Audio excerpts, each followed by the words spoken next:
Bonjour. Salut Béatrice. Salut François. Ça va? Ça va, ça va. Oh, t'arrives là? Ouais, j'arrive. Je suis épuisé. Mais t'es venu comment à Poitiers là? Bah, je suis venu en bagnole. Ah ouais? Oui. Et j'ai une nouvelle, j'ai la dernière Clio. Non. Ouais, j'ai la dernière Clio. Oui. Injection double carburateur, tu verras, il est sur l'autoroute comment. Mais t'as trouvé une place pour te garer à l'ombre? Oui, là-bas Parce au bout qu'avec du la chaleur parc, qu'il fait là, c'est pas évident, hein? je me suis garé sous les arbres, là-bas. Ah ouais? Sous quel arbre? Bah, sous des arbres. Un arbre, c'est un arbre. Quoi, François? Oui. Toi aussi? Bah, oui, quoi? T'es comme la majorité des Français. Et tu connais mieux les voitures que les arbres? Bah, oui. T'es comme tous ces gens qui considèrent qu'un arbre, c'est un arbre, quoi. Puis voilà, c'est un arbre. Avant, on parlait je sais pas, de chênes, d'ormes, de frênes. Maintenant, plus rien, quoi. Que ce soit dans la vie courante, mais aussi dans les films, dans la littérature, que ce soit la littérature de jeunesse ou pour les adultes, c'est pareil, quoi. Pour tout le monde, un arbre, c'est un arbre. Puis pour tout le reste du monde vivant, c'est un peu pareil, quoi. On connaît plus grand-chose, quoi, au monde vivant. Bah, en même temps, ça s'arrose.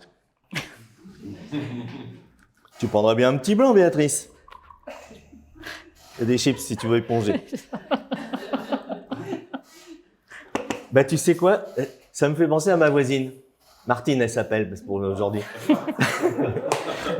Et j'ai une voisine, tu me croiras peut-être pas. Il n'y a pas très longtemps, un matin de printemps, il faisait beau, ça chantait de partout. Je sors dans mon jardin, je vois Martine à côté, je la salue, je lui dis tu entends comment ça chante? Et elle me répond texto, quoi qu'il chante? Les bras m'en sont tombés. On aurait dû la Vénus de Milo. Et je lui dis Martine, les oiseaux qui chantent. J'ai pris conscience ce jour-là que Martine n'entend plus les oiseaux. Il y a une cloison étanche entre la nature et Martine. Martine est l'exemple de la fille déconnectée. Alors, je sais qu'elle va dans la nature des fois, elle va dans la forêt, elle emmène ses petits-neveux, les chiens. Alors la scène, je la connais. Elle gare sa voiture dans la forêt, elle ouvre les portières, d'abord elle fait descendre le chien, après les enfants. À la limite, c'est son problème. Mais je vois très bien Martine, elle va dans la forêt, mais pour elle, la forêt, c'est un décor. J'ai même un copain qui s'appelle Louis, qui est vieux. Je l'ai entendu dire un jour, aujourd'hui, on est capable de traverser la forêt sans que la forêt ne nous traverse. Ouais, je suis d'accord avec toi, ta voisine, et puis je te crois, hein, ta voisine, elle n'entend plus les chants d'oiseaux. La tienne, ça va aller mieux après. Mais il y en a plein qui les entendent, les chants d'oiseaux. Mais par contre, ils ne les connaissent pas. Moi, tu as vu, j'ai des chouettes jumelles, hein. Moi j'adore les oiseaux. J'aime beaucoup les écouter, les oiseaux. Et du coup, mon problème, c'est que comme je sais les reconnaître, à force de les écouter, je m'aperçois qu'il y en a de moins en moins, quoi. Avant, par exemple, il n'y a pas longtemps, ce printemps, j'étais contente parce que j'ai réentendu le chant de la caille des blés. Vous connaissez la caille des blés? Et bien voilà, les paysans d'autrefois, ils le connaissaient. Tous les paysans d'autrefois connaissaient la caille des blés parce que il y en avait de partout. Et effectivement, il traduisait son chant par paye-tes-dettes, paye-tes-dettes, paye-tes-dettes. Mais la caille des blés, maintenant, il faut se lever de bonne heure pour en entendre. Alors, si on ne connaît pas la nature, si on ne connaît pas un minimum de chants d'oiseaux, eh ben, on ne se rend pas compte que des espèces disparaissent. Parce que je repensais l'autre jour au fameux livre que vous connaissez tous de Rachel Carson, Le printemps silencieux.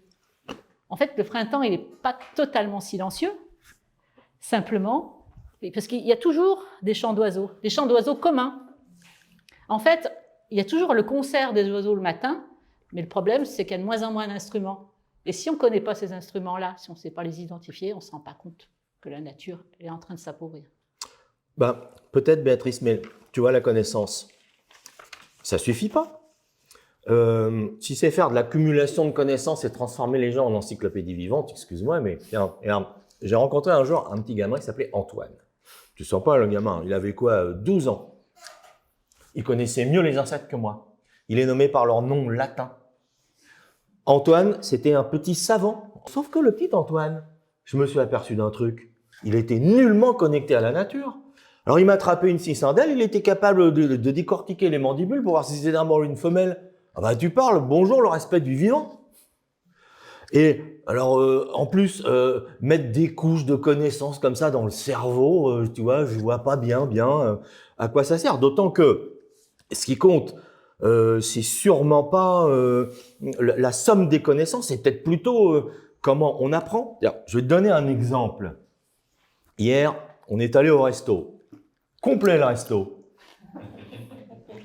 On savait pas où c'était. Je demande à Mathieu Bellet, à Benjamin Gentil, qui l'est. Je lui demande la route. Il m'explique la route pour aller au resto. Bon, comme ça, sur le coup, j'ai bien compris. Et là, je rencontre un autre ami qui me dit « Tu vas au resto, c'est où ?» J'ai essayé de lui expliquer, je lui ai dit ben, faut aller jusqu'à la place de l'hôtel de ville, là tu prends légèrement à gauche, etc., tu prends les rues. Mais je me suis aperçu que j'étais embêté pour lui expliquer. Par contre, j'y suis allé vraiment au resto. Et maintenant que j'en reviens, eh ben, je peux t'expliquer bien mieux comment, où il est le resto. Maintenant, je suis capable de te faire l'explication. D'autant plus que sur la route, tu ne me croiras pas, il y avait des troènes en fleurs. J'en ai pris plein le nez. Puis après, on est arrivé sur la place. C'était bruyant. Ça m'a fait bizarre, tu vois. Là, ça m'a fait vraiment bizarre. D'autant que derrière, on est passé dans une petite ruelle qui était calme, qui était silencieuse. Là. Et ben, tout ça, moi, maintenant, je m'en souviens bien. Pour moi, je crois que ce qui compte, c'est plutôt l'expérience de faire les choses plutôt que d'entasser des connaissances. Pour moi, c'est l'expérience qui compte, d'autant plus qu'elle est additionnée d'émotions.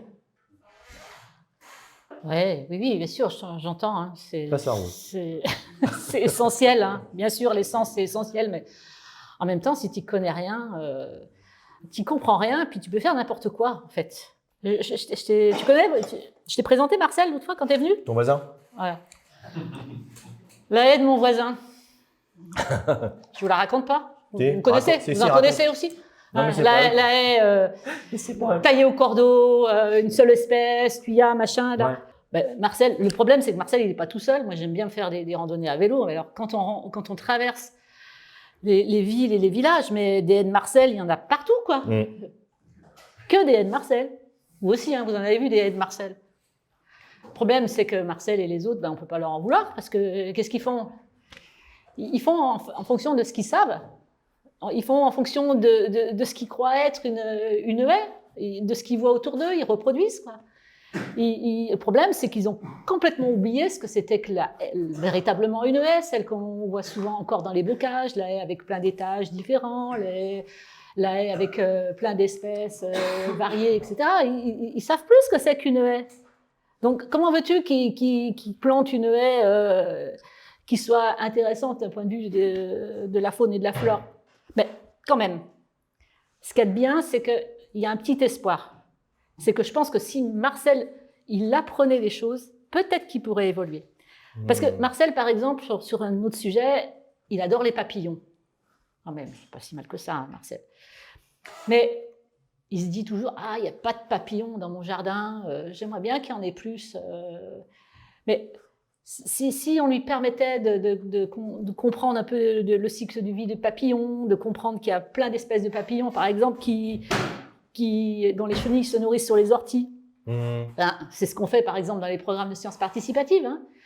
Si Marcel il comprenait ça, ben, je suis sûre qu'il irait un peu plus mollo sur la débroussailleuse. Hein.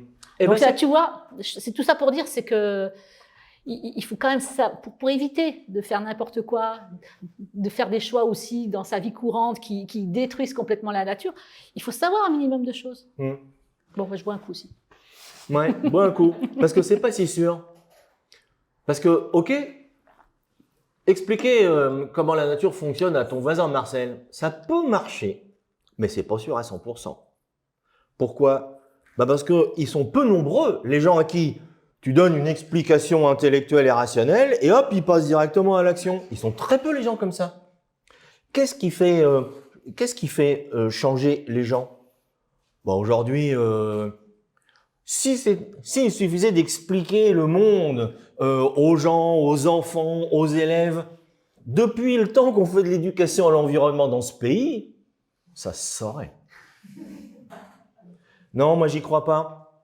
Moi je crois que ce qui fait bouger les gens, ce qui peut être un levier pour le changement, c'est les émotions. Tu te rappelles 2010, la conférence de Nagoya, tout le gratin de la planète qui était assis en conférence sur la biodiversité conférence sur la biodiversité. On y était. Tu te souviens, ils ont ouvert la conférence en projetant un petit film que je recommande à tout le monde. Il est sur YouTube, qui s'appelle Love, Not Loss. Et que dit ce petit film? Eh bien, il montre que expliquer aux gens l'effondrement de la biodiversité, donner le nombre des espèces qui disparaissent, tout le monde s'en fout. Par contre, quand dans les images, on voit des enfants en train de jouer avec des animaux, de ramasser des petites bêtes et les faire courir sur leurs mains, de se déguiser en perroquet et de faire ça dans tous les pays du monde, là, les enfants, on voit qu'ils sont touchés. Et celui qui regarde ces images-là, il est davantage touché. Et ce qui me fait dire qu'aujourd'hui, c'est plutôt cette voie-là qu'il faudrait utiliser, la voie du développement de la sensibilité. Et aujourd'hui, je vois dans mon village, l'école du village. Tous les mardis après-midi, ils vont dehors les mômes. Avec qui? Avec un passeur de nature. Et je les vois, ils se baladent les yeux bandés, ils font des jeux. Et le gars, il m'a expliqué, ils ont toute une batterie d'activités plutôt sympas, tu vois, qui développent leurs émotions, qui génèrent qui donnent des sensations. Et après, eh bien, les enfants, ils semblent beaucoup plus réceptifs. Et le gars, il me racontait un truc, tu me croiras pas. Il y a un gamin qui lui a dit, au sortir d'une animation dans la forêt, ce petit enfant lui dit, eh ben tiens, je ne savais pas qu'on pouvait donner de l'amour à un arbre. Ah ouais, mais c'est pas au CPN qu'on dit qu'il faut d'abord connaître pour aimer? Non, c'est pas ce qu'on a dit tout à l'heure? CPN, ils sont has-been, ils ont 50 ans, tu parles, ils sont complètement dépassés, ma pauvre.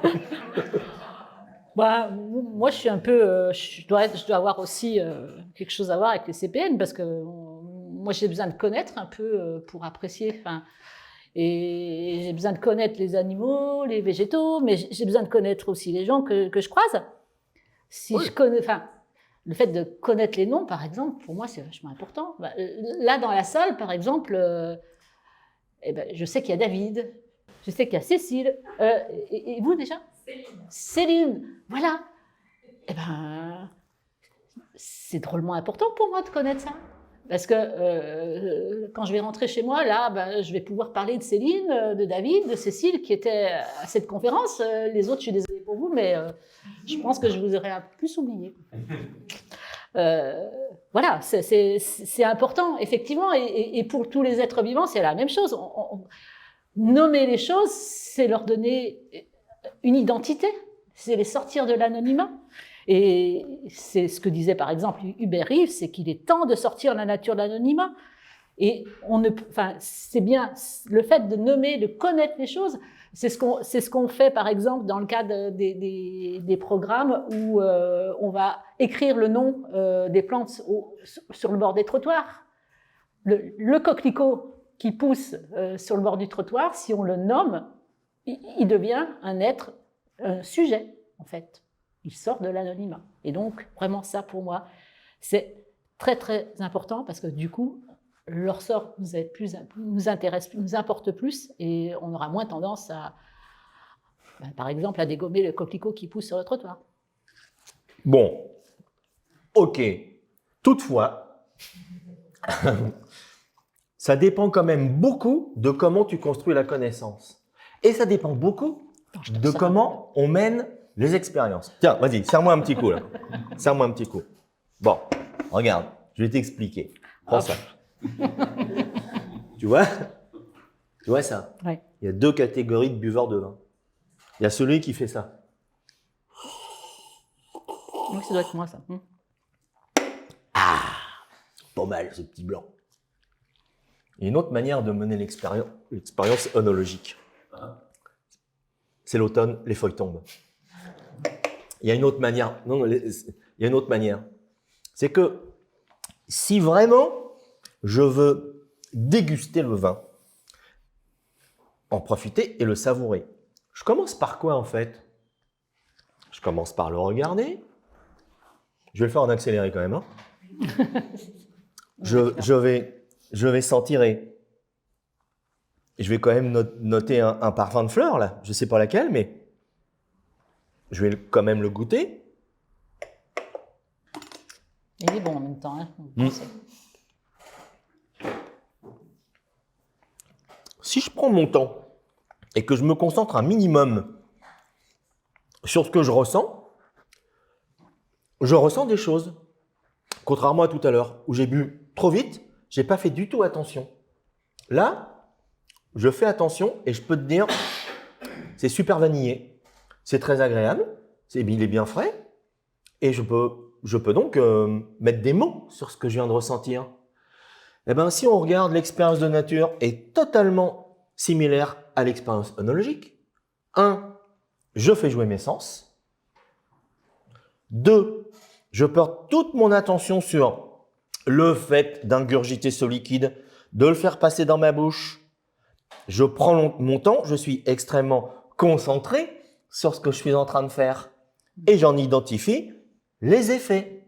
Ce qui fait que après, je peux mettre des mots sur ce que je viens de ressentir. Ben, cette chaîne, en fait, c'est la chaîne qui est complètement similaire à celle de l'expérience de nature. Mais ça ne suffit pas. Toutefois, la suite est sur la feuille de papier qui est tombée par terre. D'accord.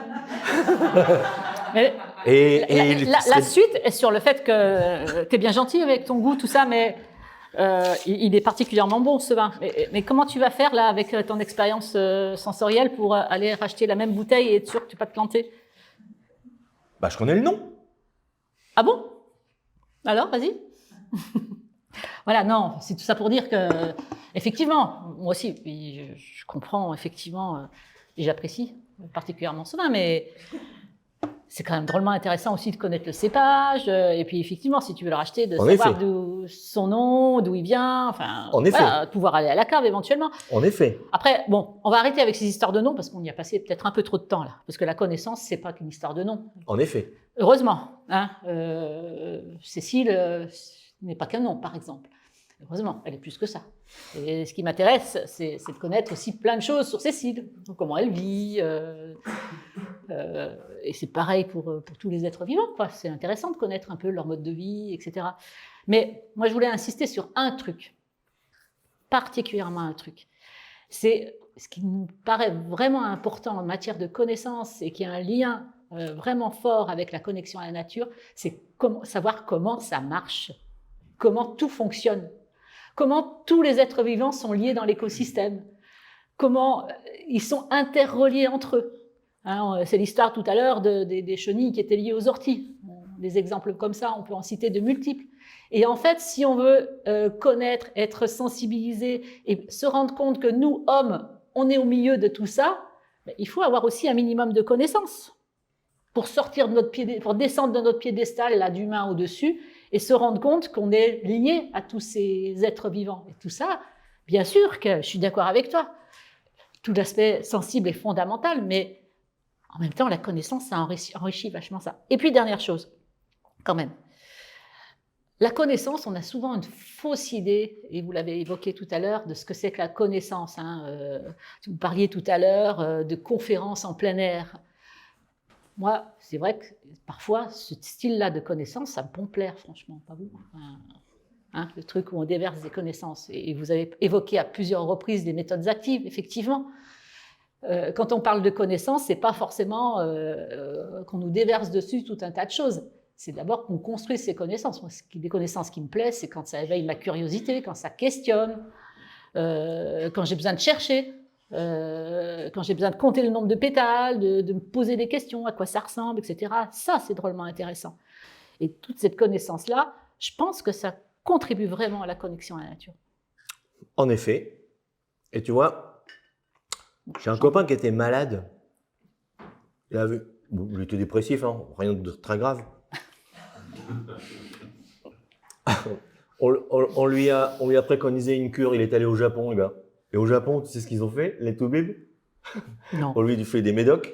Ils lui ont dit, va te balader 1 heure en forêt tous les jours. Dans certaines forêts, quand même. Ça lui a fait du bien. Et alors, le truc qui est bizarre, c'est qu'aujourd'hui, il m'expliquait qu'il y a des centaines d'études qui démontrent que la nature fait du bien, sur tous les points de vue, le développement personnel, le mental, le physique, la créativité. C'est un truc incroyable, ça. Et alors, ce qui est curieux tout de même, c'est que là, on observe que tout le monde sait que la nature fait du bien, si on se renseigne un peu, et jamais les enfants n'ont été autant devant les écrans. Là, il y a un paradoxe qui est bizarre. Et c'est pas tout. Mon copain, il m'expliquait aussi que, alors lui, il connaît un peu la nature. Il allait se promener dans la forêt. Sauf que les plantes, les arbres, les insectes, tout ça, pas du tout les mêmes que chez nous. Et il me disait, quand je vais me promener dans la forêt au Japon, je suis perdu. Quand il va dans la forêt qui est près de chez lui, il sait reconnaître, il est familiarisé avec tout ce qui pousse. Et il dit, c'est drôle, je me sens mieux quand je suis familiarisé avec les plantes et le milieu dans lequel je suis. Il disait même, je n'ai pas la même qualité de présence. Mais là, je crois qu'il se la pète. C'est tout. Bon, oui.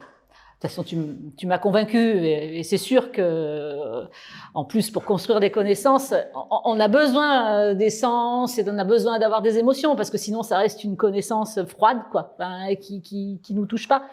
C'est vrai que ce qui est important, c'est de construire une connaissance. Alors certains qualifient du terme peut-être un peu pompeux d'intime, quoi, une connaissance qui relie, quoi, et puis qui nous amène à considérer aussi les oiseaux, les plantes, etc. Pas comme des objets qu'on étudie, mais comme des sujets, quoi, qui existent vraiment et avec qui on a des relations. Et tout ça, c'est vraiment de nature à connecter à la nature.